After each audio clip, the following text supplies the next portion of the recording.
Suddenly we were in a wave of waves. UFOs were being seen across the country again. We were in what they call a flap. And people began experiencing things that they couldn't explain. Something was happening in our skies, in the midst of Watergate, Agnew, the energy crisis, the Middle East.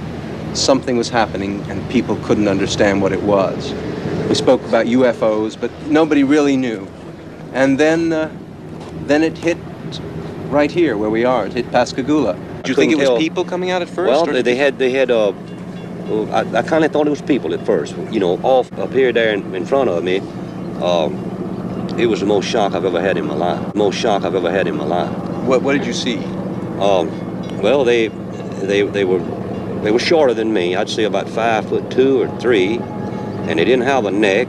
They had, it seemed to come directly to their shoulders, and they had something that came out to a point about where a nose would be, and on each side the ears. And I believe that they looked like they were a little longer on the ears than the nose. To tell the actual figure of it or anything, you couldn't tell. You could just see the lights and the one on top.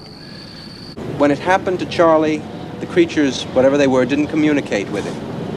Now, it's enough to say you saw a UFO to give you trouble these days in some towns. To be taken aboard is just a suspect idea. But somehow, if the creatures don't give you a message, you're just a touch less incredible. I think there has to be a reason why that Calvin and me was picked.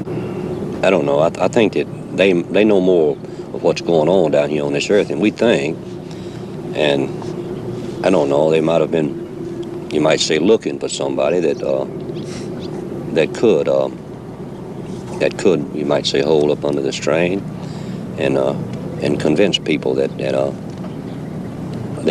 there is another world and there's some kind of life on that world up there. They were the ones that saw the Pascagoula UFO.